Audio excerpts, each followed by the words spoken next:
Hi, guys. Welcome to Close Up with Retro Bliss. I'm your host, Retro Bliss. I am very excited to do this interview today. It is a good retro gaming friend of mine that I've known for probably a few years now. We'll talk about that, but John Champeau of Champ Games. And so without further delay, let's just bring John on.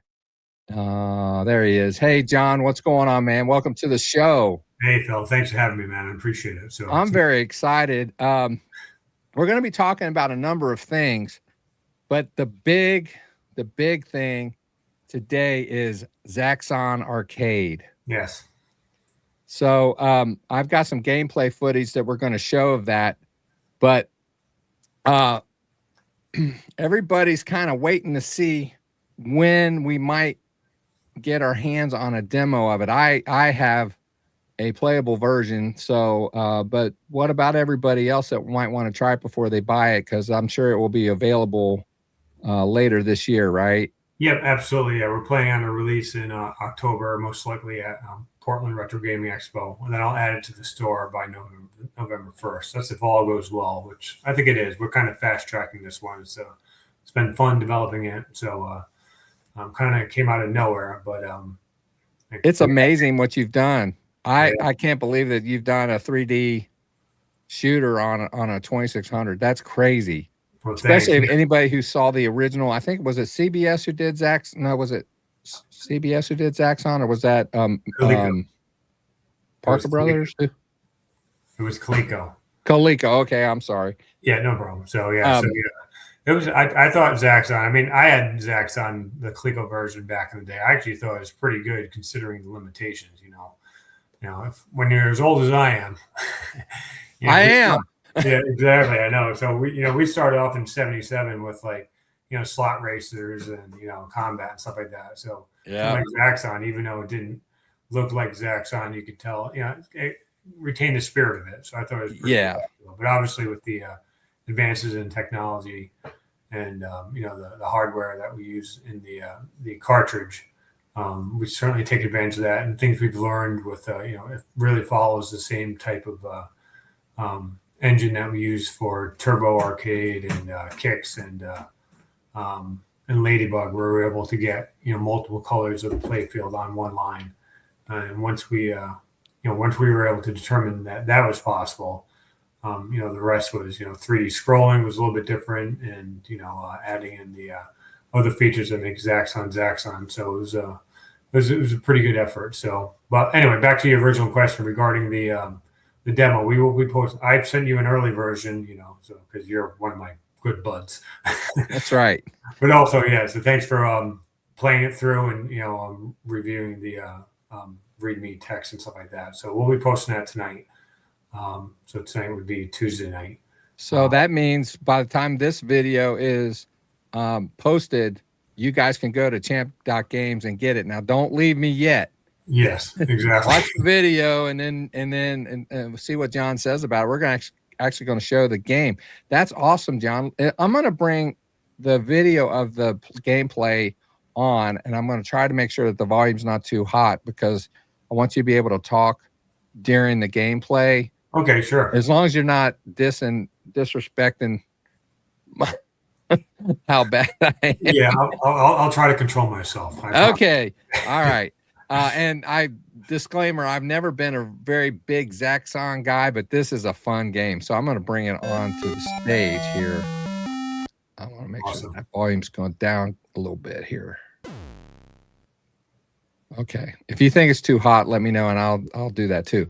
But in the recording, I tried to do it at as close to 60 frames per second as I could. It was pretty close. So there's there's an original and a different version. And super, yeah. So basically what we did is, once we had Zaxxon, the engine working, we decided to include the maps from Super Zaxxon because it's very similar. It just has some different levels and different graphics, a different boss and stuff like that. So, once we had a big effort to put this together was really just developing the Nathan put in a lot of work on basically taking the graphics of the arcade version and scaling it down much lower resolution and colors of the 2600. I think he did a great job. So basically what he did is he took all the basically stitched together the entire levels from the arcade using main, and then used his magic to reduce it down to the resolution and colors that we could do for the 2600. And then, then on my end, I developed a utility to take what he gave me and convert it into what you see here. So once you did that, it was straightforward to import the Zaxxon, the Super Zaxxon levels. Even though Super Zaxxon does have different levels and different enemies and stuff like that, but at least the flavor of the levels are basically the same. So I love the scrolling. You have the different plateaus that you're shooting on, but in between there, when you're in space, and you're seeing the planets and the stars scroll by, that amazes me just as much as what I'm seeing right now. Yeah, absolutely. Yeah, that was good. So basically, what we did there is, Nathan, that one actually scrolls much smoother than what you see here. Even though this is actually pretty good. The limitation of the Atari graphics is that one playfield block is 4 pixels wide. So the minimum that you can scroll is 4 pixels per frame. So that's why it looks a little bit choppy. But the advantage of the outer space level is that since we're not using the playfield and those are all sprites that you see or the missile or the ball, we can scroll those at one pixel per frame. So it's basically 4 times smoother. So it's a lot of fun. Yes. I know I haven't played the ColecoVision a lot, but my recollection of the graphics in that game, I don't recall them being any better than this. No, it was definitely. They certainly had lower resolution or high resolution, I'd say. So they did look good, but the ground level had much less. Detail to it. Even though we have a lower resolution here, this is exactly what you would see if you played the arcade. It just would be in a finer resolution. So again, we just took advantage of the tools that we had available. I had played. Speaking of Zaxxon, I know you said you weren't a huge player of it. I wasn't either. So this back in the day, I played in the arcade a few times and didn't do well. So I lost a lot of quarters playing it and decided to go play something I was good at. Yeah, I was always intrigued by it because it looked awesome, and just the battling and the 3D view, it was really cool. It wasn't until I played at a friend's house on a ColecoVision that I really appreciated it, and also I played. We ran out of fuel there. Yeah, I ran out of fuel. Yeah, and then I played it probably the most on my Atari 800. It was a great version by Sega that they put out, and it was really good. It certainly had scrolled much smoother than the ColecoVision version. It had the same graphics, and so that was my kind of history with that. So when this came up and we started developing it, it really was just something like in December. Nathan and I were just poking around with some ideas, and we're talking about Philip Blackman, the guy that did Chaotic Grill. Yeah. Discussing, we wonder if he's going to make a game for 2026, and I know he had a work in progress for Congo Bongo, which is also by Sega. It also has this 3D isometric view. And I just made an offhand comment saying, oh, wow, that Congo Bongo is like Donkey Kong meets Zaxxon. That's all I said. And then we kind of just went down the rabbit hole with Zaxxon at that point. And so is Philip Blackman maybe working on Congo Bongo? That would be really cool too. Yeah, well, definitely. If you look on the Atari, I don't have the link with me, but on the Atari's forums, he's already posted, work in progresses and stuff like that. So I don't think he's working on it now. I tried to. I know he has other things to do, but I was hoping that he would take on the challenge and put in that. That'd be a good 1-2 punch to release Zaxxon and Congo Bongo together. So yeah, it's but this, I don't want to take away from Zaxxon here that we're seeing at. I just, when you mentioned Congo Bongo, I was like, wow, that's another game that was very popular back in the day, and is also, since it's 3D, I think it would be, it might be a challenge, but it's really good to play too as well. absolutely. Yeah. This is a special level in the game that you've added, and I'm sure that there's going to be more in the final version, like challenge modes and stuff. So I'm battling Barney the dinosaur here. Yeah. Yeah. Speaking of the Super Zaxxon robot, so this is basically Super Zaxxon is what you're looking at. Oh, okay. So if you played Super Zaxxon, the arcade game, the big differences they had was they changed the colors, they changed the graphics. The final boss is now a dragon instead of a robot. Also, there's multiple dragons. So as you get to, you're on novice right now. So if you get to the end of level 2 here, you should have to battle 2 dragons. Well, that won't be happening. Yeah, and then eventually you'll have to battle up to 3 dragons. So it's like a red dragon, a blue dragon, and a green dragon. So Well, that'd be tough to try to do that, because they shoot fire at you, and it's guided fire. So yes, exactly. Yeah, those fireballs. So now, actually, the big difference here is there's no outer space level here in Super Zaxxon. As you see, you enter a tunnel instead, which has a limited height to it. yeah. So that was another addition that you had. So one of the cool things that we've added is that it wasn't in the demo I sent you, but you are able to play both types. You can play the original map and the super maps at the same time. So what will happen is you'll go through one level with the original maps, and then play the Super Zaxxon levels in the second map, and then it alternates. So you get to play a game where you have, you battle the robot, you battle the dragons, you go in the tunnel, and you battle outer space. So that's pretty good, cool features that we're adding there. Something you obviously can't do in the arcade. And we're also developing a special champ level and a champ boss, which I think is going to be a tank. Nathan's still working on the. So you'll have a whole new set of champ maps too that you'll get to battle. The big difference there is that at the end of the first level is that you'll be able to choose whether you want to go over the wall into outer space or underneath the wall and go into the tunnel. So you have a choice at the end.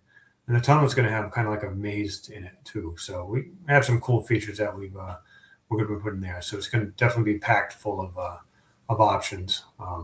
So A lot of people are going to love that. So when did you start Zaxxon? Honestly, when did you actually first time we discussed it was December 3rd, 2025. So you've done all this just since Christmas? Yeah, and that was, I took like 2 months off too, because I got an old house that we work on, and Nathan had some other stuff to do. So, we basically had time to do it. Yeah, we basically, I'd say about middle of January, we had the working, we had most of it working. And it wasn't until I originally had planned to debut it on Zero Page Homebrew, like I think beginning sometime in like March. And I just didn't have the time. Work's been crazy, real work, I should say. So it wasn't until I really, focused in April and spent 2 weeks just working on this straight, basically, that I was able to debut it in May 1st. So yeah, it's about probably 2 months worth of work. So but it's been those 2 months were very focused, to say the least. So. When did you sleep? Exactly. Yeah, no, definitely need more sleep as I get older. So yeah. I can relate to that too. I'm telling you what, man. Although I get up earlier in the morning these days, I don't know why. I used to sleep in late when I was younger, but I usually get up fairly early. But I also get to bed early. But anyway, I digress. Oh yeah. Yeah. So Zaxxon, man, that's exciting news. It's available now, guys. So don't go to but if you want to get it, there'll be a link in the description for that. So is there anything else that you want to talk about as far as Zaxxon's concerned? Like anything? Yeah, I'll just mention quickly that we'll be posting the NTSC and PAL 60 demos. So, and also that the demo itself, we're probably like 80% done. There's still some things we haven't implemented. Certainly the demo will be restricted. I think you can still play the original and the super levels as you saw. It does end after 4 levels, so it's pretty generous as far as the demo is concerned. But there are still a lot of things we plan on adding, specifically in the outer space level. Right now, there's only one pattern that the jet fighters follow, so they're a little bit easier to kill. And also, we need to tweak the boss battles, but certainly in the final version, we'll have all the arcade patterns, and then we'll include some extras, extra patterns as well, and other challenges with champ levels as well. So, but anyway, we feel like it's a good time to get it out so that people can start playing it. And, any feedback we can get earlier than later, and try to incorporate that in before the release, which, we'll have to have it done by September for an October release. So that'd be amazing. So now, is it my understanding that the save key feature does not work in the demo? Right. Yeah, that's standard. We usually don't do that, and it's not to punish anyone. It's basically just because the game is still a work in progress, so it's not fair to get a high score in a game there where the difficulty is going to change. There's still a lot of difficulty ramping to do, so those scores really are invalid. So it doesn't make sense to add save keys until and plus it's a good feature to add for the full version, give people some inspiration to support what we do, and buy the full version. So it's kind of both, but certainly in the early demos like this is only the first demo. We'll certainly release another one once we get closer to release, and then we always release a final demo, which is cut from the final version itself. So we just so yeah, so there'll still be updates going as we move forward, and those will incorporate obviously things we haven't completed yet, but also feedback from the community. So, but yeah, so the full version will obviously have save key support as they always do. So, and the full version will have a 2-player mode, but doesn't make sense to have a co-op mode in Zaxxon with the way you'd kick some butt if you could play with someone else on the same screen. I think if you had 2 people who knew what they were doing.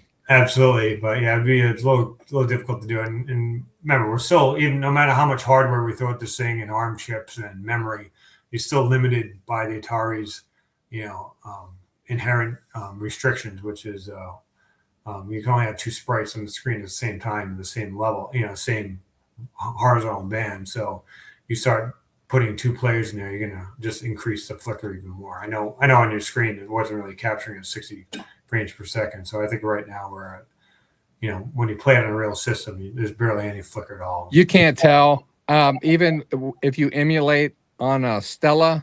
Yes. I couldn't tell, but when you do the recording, I think it's supposed to be 60 frames per second, and I think I recorded at 59.4, which is supposed to, I think, help reduce flicker. Yeah, I know Nathan struggles with that, trying to get, and a lot of people just, that's one thing about Atari games. You can record an Xbox game at 30 frames per second and it'll look fine.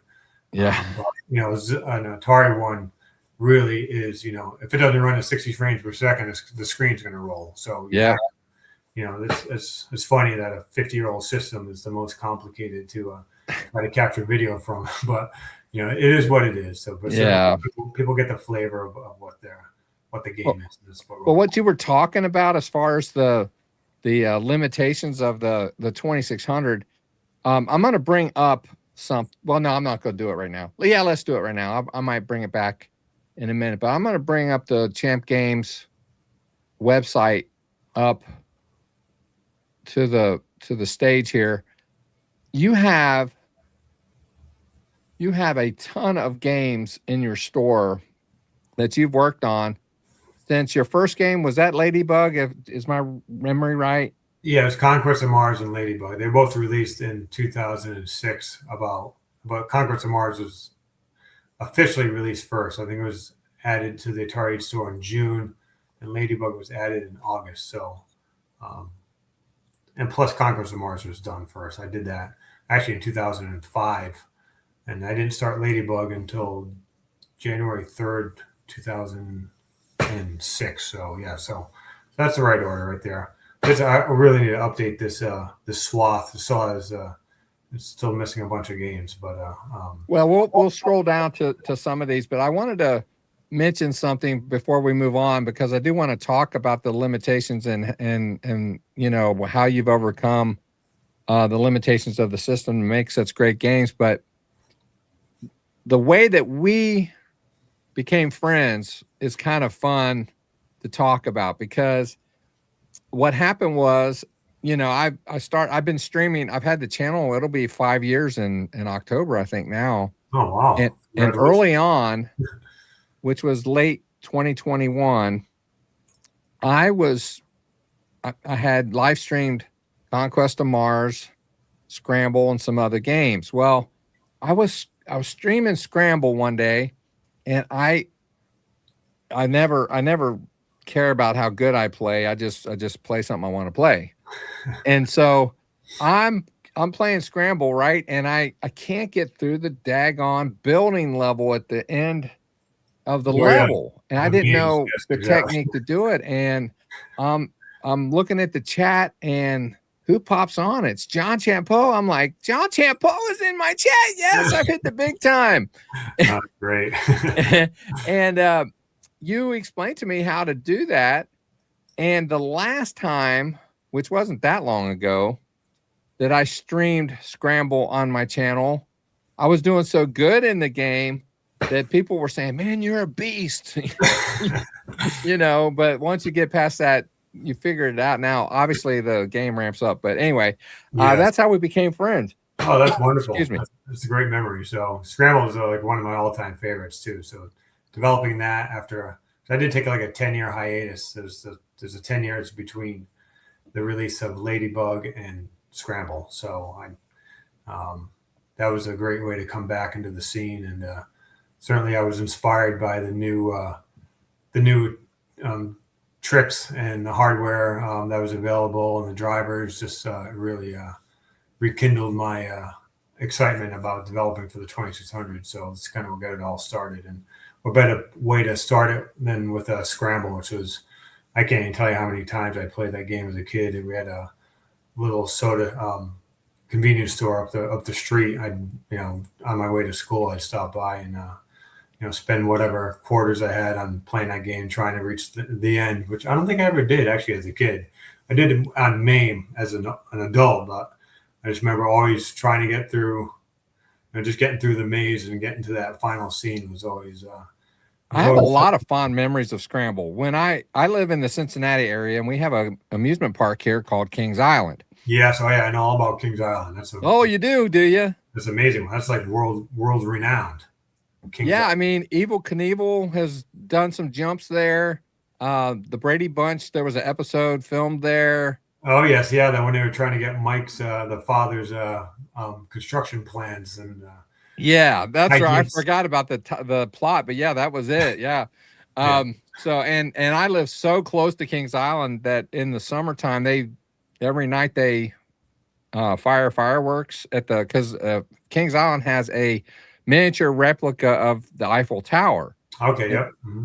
And so they shoot the fireworks right under that tower up into the air, and I can see them from my house. Oh, that's amazing. Yeah, except for at 10 o'clock at night when you're trying to sleep and you're hearing bang, bang, bang. Yeah, it's not so fun then. Exactly. No, it really, at this point, I think you get used to that kind of thing. It's like living next to a train track, I suppose. But yeah, I remember they had a arcade in there. They still do, I think. Anyway, long story short, I remember that was the first time I'd ever seen Scramble, and I was amazed at the colors. Yes. That were in that game. And then when you ported that game to the 2600, if you play that game, the game scrolls from right to left, and every so often, just like in the arcade game, you have the colors changing in your port. Yeah, absolutely. Yeah, I definitely had to include that. That was one of the things that caught my attention when I was a kid as well. Just the colors and how it cycled, and obviously the gameplay too itself was amazing. But that's what we always try to do, that, like those little things about the game that make it scramble, even if it's not, obviously you could not cycle those colors and still play the same, but it just wouldn't have that scramble feel. And that's so we always try to include those little nuances that I remember playing the game as a kid, to say, okay, what got me excited about this game, to make sure that if it's possible in the 20th century that we try to include it. So what made it possible? What kind of techniques or special things were added to the cartridge or whatever to make it possible to program something like that? Because I don't think that would have ever been a possible on the original hardware with the limitations of the day. Right. Yeah. Certainly still runs on original hardware, but back then, you had limited memory and also CPU power. As far as, obviously we're still using the CPU in the Atari to generate the screen and do everything that the Atari needs to do.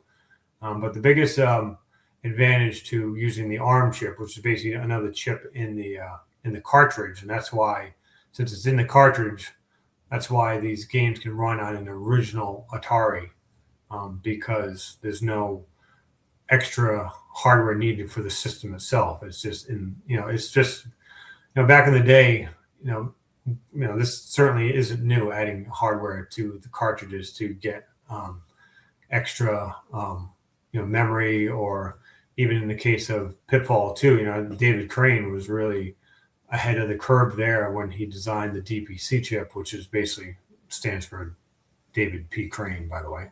But anyway, he developed that specifically for Pitfall 2, and that gave him the ability to do 3-voice music, and also he implemented something that allowed him to update the graphics faster, as far as they're called data streams is what they call it. I don't want to get into too much detail with that, but basically what we're using is a hybrid of that, an extension of that.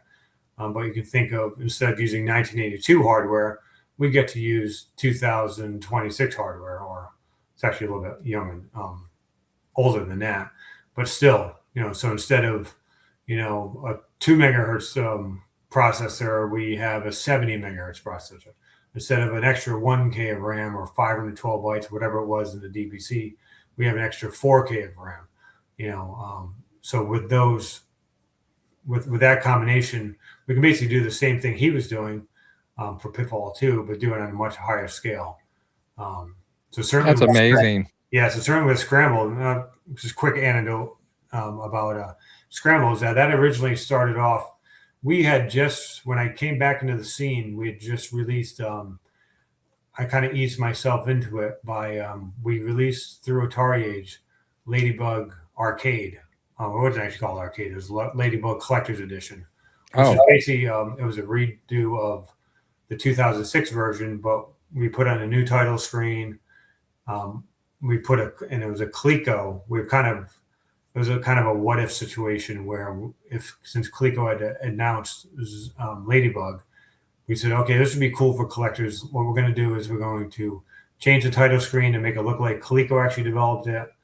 And then we'll put it into a Coleco shell, and then Nathan produced a Coleco box for it and stuff like that. We put Coleco instructions, kind of make it so I think 100 were sold. A lot of collectors would like to get their hands on that. I know that. Yeah, there were only 100 sold. I have one of them, but certainly the other 99, I think those would go for a lot of money on eBay. But I'm sure. Anyway, long story short is that we got the inspiration of that from a catalog in the Coleco catalog that advertised, coming soon, Ladybug. Another game that they said coming soon to the 20th was Cosmic Avenger, which was, again, I didn't play ColecoVision a lot when I was a kid, just because we didn't have it. So it was like when I went to my friend's house, that's when I went, okay, this is amazing. I love ColecoVision. I didn't like the controllers, but the games themselves were amazing. And Cosmic Avenger was one of my favorites. So yeah. Anyway, we started with that, and then we decided quickly that we weren't going to be able to do this with just original, without any extra hardware. And that's where I was introduced to the dark side, as they call it, which was ARM development and being able to use extra hardware to really get the most out of your 2600. So we needed that just to scroll the screen, you know. Yeah. So once I got that going, I took a step back and said, well, you know what, I don't know Cosmic Avenger that well.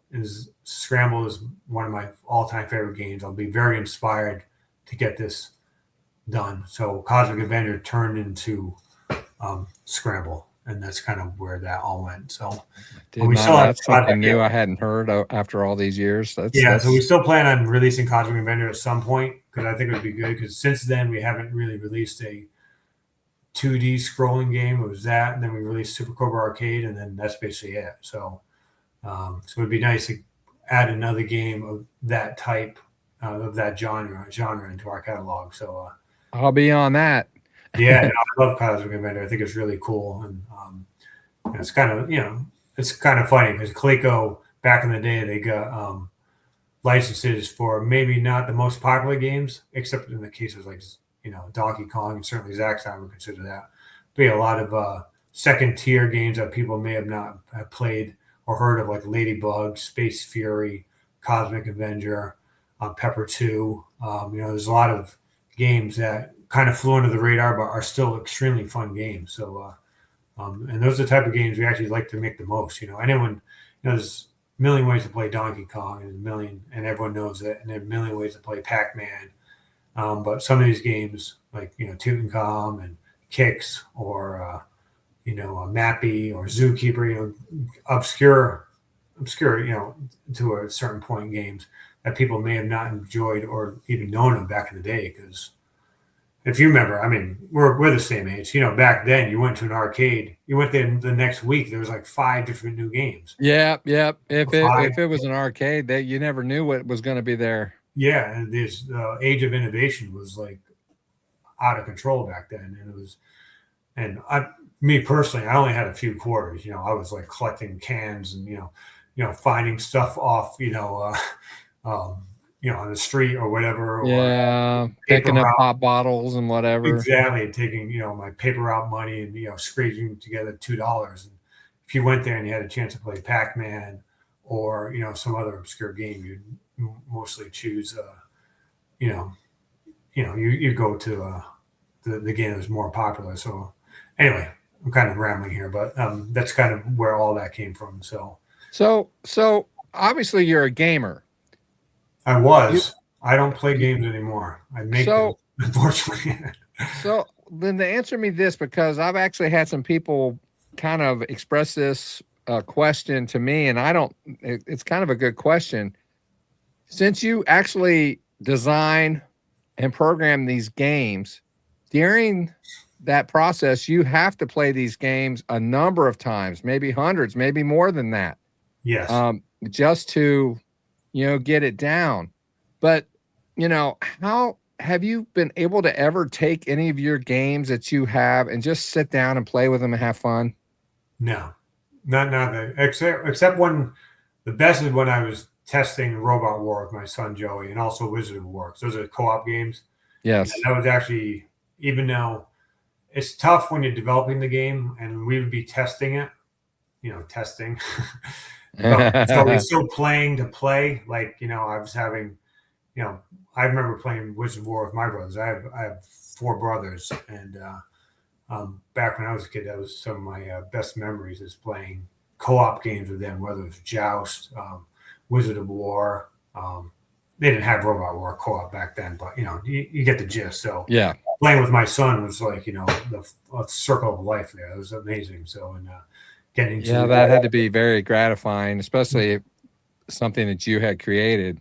Exactly, and he's contributing with feedback. He's 24 now, so but feedback about, hey, Dad, maybe this is a little too difficult. Why don't we do that? Even suggestions for challenge mode and stuff like that. So, but anyway, so I have enjoyed it, and I do remember sitting down one day and playing Zookeeper for like an hour, about a year after it got released. Zookeeper was one of my favorite, and Mappy too. I really got into Mappy, but since then I really haven't been able to sit down and actually. I don't think I've ever even played a full version of Elevator Agent, to be honest with you. So it's like focus where I'm playing that one. Thing that I'm testing, or one level or something like that, and then I'd move on to the next thing. So it'd be nice to move on and to get far enough away from the development of that game where I can enjoy it. Because that's what happens once I'm done developing it, since it's been such a part of my life for, sometimes a year. Elevate Agent, actually, I started that in 2017 and it wasn't released until 2023. So that was crazy. Obviously, that was on and off. And that's because there was a lot of reboots. There was a lot of, I actually helped to develop the technology to make that possible because my original version looked much less exciting because it was still exploiting the hardware as best I could with what we had. But then a new version of CDFJ, which is the driver that we use, was released, and I contributed. I figured out I needed one particular thing to that I knew could be developed, added to this driver to get all the color changes for the lower levels. That was one cycle short, and that was. But I remember I just woke up in a cold sweat and had this epiphany, and I reached out to the rest of the CDFJ team. And just so you know, CDF means Chris Walton, Daryl Spice, and Fred Quimby. And then I'm the J in there now, so John Champeau. So that's what CDFJ stands for. It's us four and all the guys that have contributed to. Sounds like White House code words or something. Yes, exactly. So, but anyway, so I was like, that was a very stressful time developing for that. And so we're getting to the point where I should be able to sit down and enjoy Elevator Agent at some point because, Elevator. Well, it's funny you should mention a couple of those games. The last few years I've done, I actually don't even know if you've seen them. I've done some power rankings of your games the last couple of years. Yes. And Elevator Agent has been at the top of my rankings for the past 2 years, and it probably will stay there for quite a long time unless you can outdo it, which you probably can, but at this point you haven't. I love that game. But Zookeeper, you mentioned Zookeeper. Now Zookeeper I had lower on the list, and when I initially did my first power ranking, I had so many people chastise me about where I had Zookeeper on that list. They said it needed to be a lot higher than I had put it. And I thought, maybe I'm not really haven't really given that game as much due as it is due. And so I started playing it more. And even though it wasn't where my very favorites were, it did move up. Oh, that's good. The next year. Yeah, I think I commented on one of your videos. I put my top 5. It always changes. It's like picking your favorite kid. It does change. It really does. It all depends on what mood you're in. But I would say my 5 would be Mappy, Zookeeper, Elevator Agent, Robot War, and then the last one would be Super Cobra Arcade. Those are the 5 that I developed that I enjoy playing the most. Yeah, that's another fun one too, Super Cobra Arcade. Yeah. So. Now, speaking of the power rankings, last year, the 2025 power rankings, I included the other games that you had in the store, although I separated your games from theirs. I did the power rankings of the additional games separate from your games. Yeah. But the last, I don't know, it's been a year or more. I can't remember exactly when you started expanding the store to have these awesome titles from other homebrew veterans. And so my question with that is, how did that come to be? And also, what games, what do you look for in a game before you decide that you want to include it in the store? Because everything in your store is top notch. I mean, they're homebrewers, there's hundreds and hundreds and hundreds. So, you're picking the best of not champ games. So how do you do that? Yeah, and we try not to be too discerning with our picks. We have people that either approach us or we'll approach them. If we just rewind, for how it really started was, after the Atari Age purge, where Al took the games out of the store, which you had to do back in 2023. There were other, Champ Games was probably affected the most. I think at the time we had 11 games in the store. So so many people were so upset about that. Yeah. So, but anyway, so another one was Silvio Magno's Ruby Q, which is amazing. Oh, that's a great one. So, and that had just been put in there, so it hadn't been there for long. So Champ Games Presents kind of extended from, or was born out of that. It's like, I talked to Silvio, and he was looking for a way to get his game published. So, we work with Al too. Al was very, very helpful in the transition, because he knows, even though he can't publish them, he certainly wants people to be able to enjoy them. So, he was very instrumental in helping, not only, with the conversion of, having Ruby Q republished with Champ Games, by, allowing, sharing the files or whatever, the things that we needed to start with. It's also very helpful in, just kind of training me on how, the things that he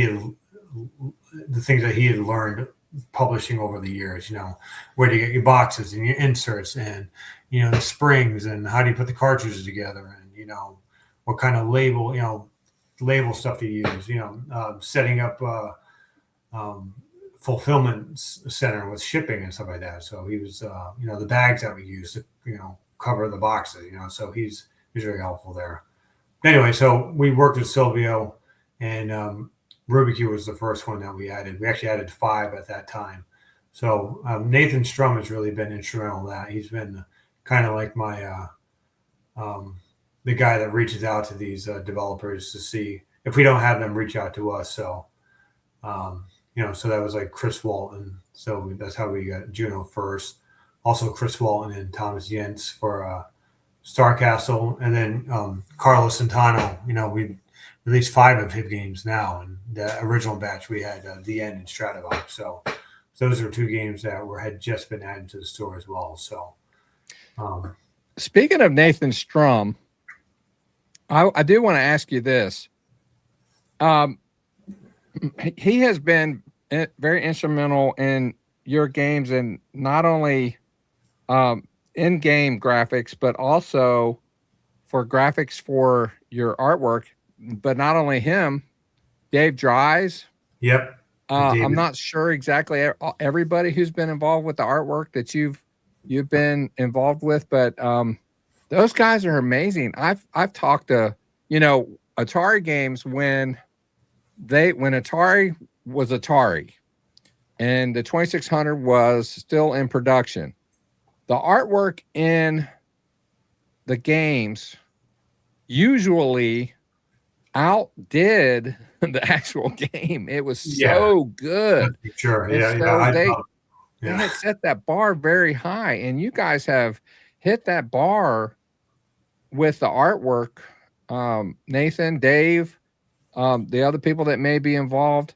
Yeah, basically, I think all our, I hope I didn't miss anyone, but I know it's been Nathan, David Dries, and David Exton who have done all our. David Exton did like Kicks and Robot War. He also did did The End. He's also doing work. He did work for, we haven't talked about some new games coming out, but he's done some work for some other stuff that we've done. So he also did Avalanche. Nathan's done probably 7 or 8 of my games. And then Dave Dries did things like Wizard of War, Galagon, Tutankhamun, and the award-winning Spiders Arcade. Oh, best packaging. So good, so good. Yeah, I love Spiders Arcade. That's another one of those just obscure games that I played at an arcade local here. I live in the same town I grew up in, so I walk by the spot that I played these games all the time. So it's kind of weird. But anyway, Spiders was, it's a game you just saw in the arcade and you just figured out else is playing it, and you find out years later there's only like 200 of them made. And yeah, how cool is that though? I mean, and you brought it to the people who loved the 2600, and it was my first exposure to Spiders Arcade. I mean, obviously the arcade version was just called Spiders, but yeah, I mean, it's a really cool and unique shooter. You guys need to check that out if you've not added that to your collection yet. Yeah, that's another thing too. Your games are very reasonable considering the amount of time and effort and expense that's put into them.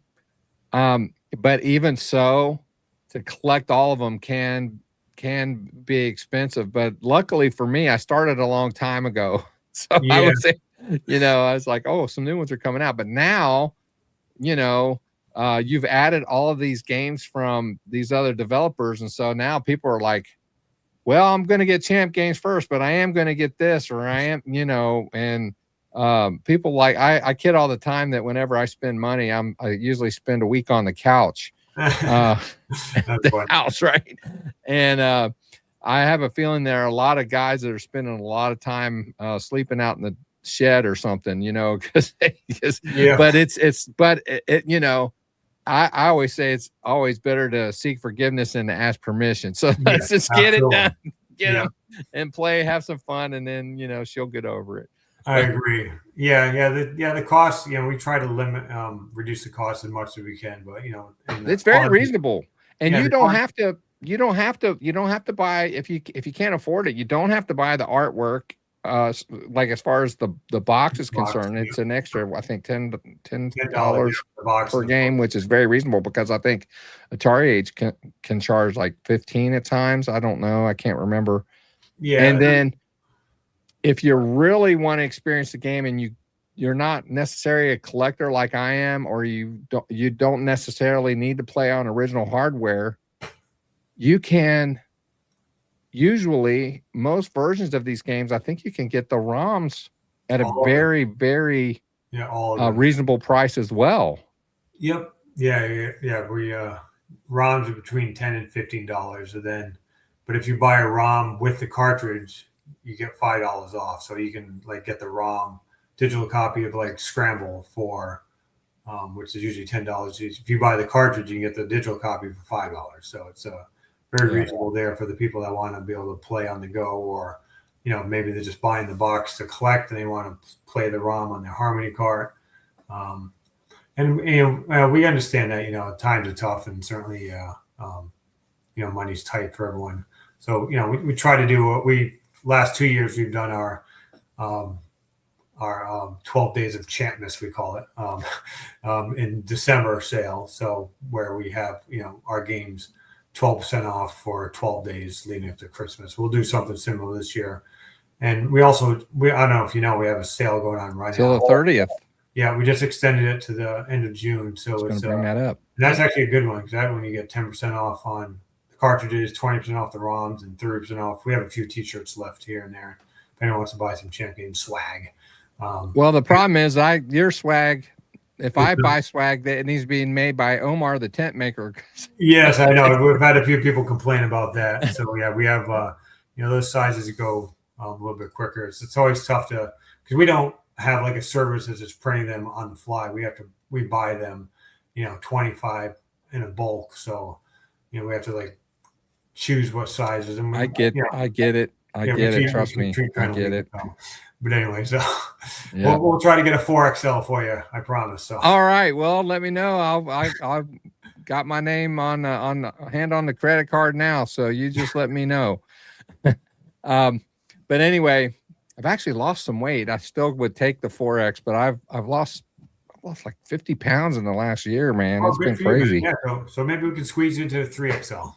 Well, we'll see, but I don't know. Like I said, I might do my Incredible Hulk routine if it's too small. Yeah, exactly. But anyway, I've really, really enjoyed the games that hold on. I have some talking points. I got so enamored with what we were talking about. I kind of forgot where we were at. I do want to ask maybe a couple other questions. So if there was someone that was new to the 2600, and let's say specifically the 2600 plus, because as of right now, if you have the latest firmware update, as far as I know, all of your games will play on it. Except for one, and that's the Gridlock. And the only that we just. Oh, okay. I don't have that one yet, and that's why that's the only one I don't have. And the only reason I don't have is because I'm kind of waiting until Zaxxon comes out, so we can save a little shipping there. Yeah. So the thing is, unfortunately, and I'm still working with Fred. He's the F and CDFJ, but we're hoping that he develops a driver. Because right now, unfortunately, the way to get our games to work on the Plus system, the firmware has to be updated for every new advanced game that we use. Andrew Davey, I don't know if you're. I know, yep, I know Andrew. He's done like QB. He also did Boulder Dash with Thomas Jens as well. So he's he's obviously a heavy hitter. He's using CDF and CDFJ for Gridlock. So even though these games do run on the Plus system, the only disadvantage or issue is that you need to update the firmware because it needs to have the checksum in there to identify the game and do some other things to get it to work. So every time we release a new game, the firmware has to be updated for it to support it. So it can support it. It just needs a firmware update. And unfortunately, we don't control that. I do communicate directly with his name is Chris Smith, is Atari's name. Wasn't he involved with Retron 77? He might have been with that as well. His screen name is Razored. But yeah, he might have been. I don't remember. Yeah, he's dedicated many hours with this firmware and done an amazing job. So, but he has a system set up where it's not a huge effort for him to do it, but it is an effort, and it's it's on his free time. So it's something that we're hoping that once we get Zaxxon done and we get Gridlock and there's some other games that we release, he can update the firmware for all of them. So we have a 2 point right now. I think it's 2016, maybe 2017 was released in like August or September, and will include support for Zaxxon, Gridlock, and any other games that get released between now and then. So nice. So if somebody was experiencing the 2600 Plus for the first time, let's say they may have some experience with the original 2600. But they decided they wanted to get a Plus unit. Obviously, they're playing, even though they're playing on a Plus unit, it's kind of playing in a new way, even though it does bring nostalgia. Of the games that you have programmed, what games would you recommend for people to start if they are on a limited budget? What would you start with and maybe work your way down to maybe 3, 4, or 5?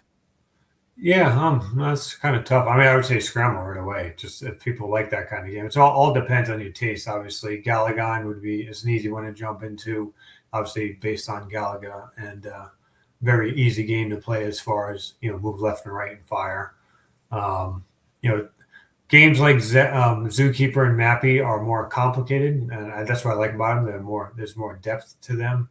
But those are acquired taste. I would think that this is probably not a good place to start. But games like that, I would say Wizard of War is very simple. You're just running around a maze shooting things, and you also get the great co-op mode with that. Tutankhamun is probably one of my favorites.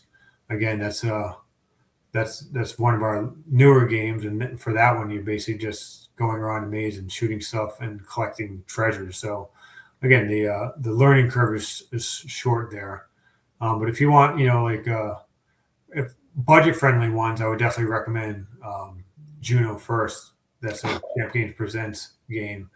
And also Carlos's games. Those are all a little bit cheaper just because they use less hardware, cheaper hardware in the cart. So that would be like The End, Stratobox, Lucky Chase. Those are good games to start off with if you want something a little less expensive and not so complicated, or something with a shorter learning curve. So yeah, it's hard to recommend them as far as that, but that's what I would definitely recommend. Yeah, you pick up a 2600 Plus or 700 Plus, go straight to the Atari forums. We have links on our website where to get it. Download that 2016 firmware. Because not only does it add compatibility, it also is optimized so the games actually run better. So it's one thing to have a game run, but since it's not real hardware and it's being emulated, Elevator Agent, like in 2.2015, runs at like 50 frames a second. 50 frames a second. So it runs slower than intended. And you get choppiness and stuff like that. But if you run 2.016, they've done a lot of optimization, so it runs the best. So we certainly, It's really amazing to me because when when it was announced that these Plus consoles were coming out, you and I, we kind of had a conversation about this, I think, in the green room in one of our one of my shows. And the idea and the thought process at the time was, and I think a lot of it had to do with the Retron 77 and the emulation with that and whatnot, that being able to play many of your games would probably not happen. We weren't real sure that that was going to be a thing, but the community has really stepped up. Absolutely, yeah. And again, I got to give a shout out to Christian. His call is Dirty Harry, by the way. And Chris Smith, of course. Those guys have worked tirelessly, and also So those two would probably be the guys that have contributed the most to that. So. And also Fred as well. Fred with the guy who's developed the car. Yeah, Quimby, exactly. That's one thing. I've been pressing him. He's got a million projects going, but one thing he's hoping to do one day is modify the driver that we use for our games, so any new games moving forward would automatically work on the latest firmware, so you wouldn't have to keep upgrading. So if I make Zaxxon Arcade and it has this driver, it would work on 2.017, assuming that would be the one that would have support for this driver, instead of having to modify each time. So that's something I keep pushing him to do, but I know he has a million other things on his mind and other projects to do. So, but hopefully one day that comes, because right now it's a little frustrating because I can't even debug on or play a game on the 2600 Plus until the firmware is updated, and you can't update the firmware until you've done the game, because the firmware depends on the game being finished in this checksum. I don't know if you know what a checksum is, but it's basically looks at the code and it basically determines a special code based on the exact bytes that are in that ROM file, and that's what a checksum is. It's like a 40-digit number. So, but if you change one byte, there's a bug fix. This guy. You change that, the whole checksum changes, so now your game doesn't work on the Plus system anymore. So it's very, very frustrating. So literally, we're going to get to the point where the game is done. People have played it. Bugs have been reported, if any. A lot of times we don't have any bugs. Bugs have been fixed. Now we have a final, version that we can submit to Chris Smith or the Atari Age community to say, okay, now add this support to the next firmware. And then you got to wait for the firmware itself, because it's not just our games, that are added to these firmware. There's different features that are added, optimizations, support for other even legacy games that may not work. 2.016, a big feature they added was save key support. So if you enable that in the main menu, now when you go play our games, it'll save your high scores. Yeah, that's sweet too, man. That's a sweet feature. Yeah, they really is support too. So you play an elevator agent, and you enable 2-button support. Now, if you're using the 7800 gamepad that comes with the 7800 Plus, now you can use 1 button to jump and one to fire, like the arcade. So that is nice. I tell you what, I know for me, I'm very grateful to these guys for what they've done to allow us to play it on the new hardware, even though I do play on old hardware. The old hardware is failing, and people still have a passion for the 2600, 7800 consoles. So not only me, but the people who follow this channel or may be watching, I know a lot of grateful people in the community are very happy and grateful to these guys. So, yep, yeah, and so we're holding out hope for an Atari 2600 Plus, which would be an Atari on a chip. Right now, it's running the Stella emulator underneath the covers, which is great. I mean, as far as what it does, I think it's amazing. It seems like it's a real Atari, as far underneath the covers, because how transparent they've done it, and just how the compatibility with most of these cartridges. But with emulation, you're always going to have limitations. Whether it's firmware updates or hardware that doesn't work, like a Quad Atari won't work with a Plus system. It'll never work with a Plus system, just because of the limitations of the ports. The Atari Vox voices will never work, at least the actual system. They'd have to emulate it, but due to licensing or legal reasons, they can't emulate it. So, so games like Gorf Arcade and Wizard War Arcade, they play great. You don't get the voice, and right now there's no way to do it, and most likely there'll never be a way to do it. And you can't play dual stick Robot War co-op on a plus system because so they're all small limitations. Some of them bigger than others, like not having voice and Wizard of War and Gorf I think really takes away from the game. But for the 10 people out there that play co-op Robot War with dual joysticks, it's still a loss, but it's not as impactful, and those people are probably playing it on a real system anyway. So I'm old. My kids are all gone, man, and my wife, she could care less. So I don't have to worry too much about necessarily sharing or wanting to do that. I do every great once in a while, but exactly. So hopefully, the hope someday is that Atari, takes that next step and produces a plus system, whatever they would call it, that would have an actual Atari on a chip, which would be hardware equivalent to a real Atari. They have to really open the door for them. Not only would they have, you could have an Atari system that's 100% compatible out of the box, no firmware updates, but you'd also be able to, you put an Atari in a chip, that really opens up things for portables and things like that, and it'd be amazing. So it's easy for us to say. It's thousands of dollars of research and investment on their end. So it has to make financial sense for them to even consider it. But they've been PlayOn and Atari. They've been great working with, listening to the community, and when you think about the time they've spent just trying to get Smurf Rescue working on their system, where they could easily just said, well, too bad it doesn't work. They really care about what the community thinks, and I think they've shown that with their effort and their dedication to these firmware updates, and even the hardware updates, and getting the paddles to work better, and driving controller support. I think they've been a great asset to the community, and embracing basically. Absolutely. And I know, like I said before, the 2600 and 7800 plus units have far surpassed my expectations. Absolutely. So they've really, and now that most of your games do play on there, it's just that much more enjoyable for me. I don't have it here with me, but I have one of these Uno carts. Yeah. But I can't really play your games on it, but what I did was I had these baskets, and I had all my loot. I just would because I didn't want to take them in and out of the boxes, right? So I took all the cartridges and I put them in these baskets, and I had like 4 baskets stacked this high with all the cartridges I wanted to play. And when I got that Uno cart, I put the Uno cart in there with my ROMs on there, and then my homebrews that I like to play, specifically Champ Games. And things from your store, other games as well, but right. So that's wonderful.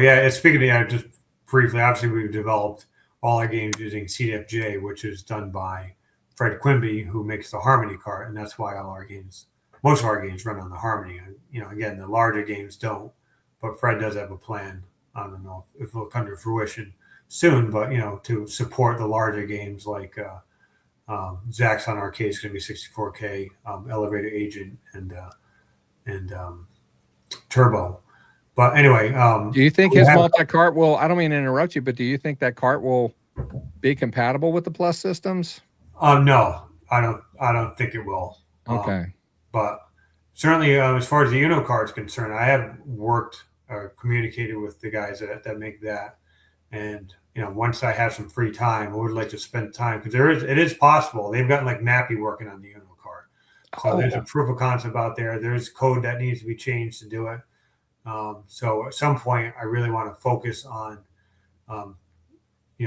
working with these guys, to try to make, it would be a different ROM, but it would be the same game where they would work on an Uno cart. But that's, fortunately, it's not trivial. I don't completely understand how it's done. I know there's like remappings that need to be done because the hardware can run it.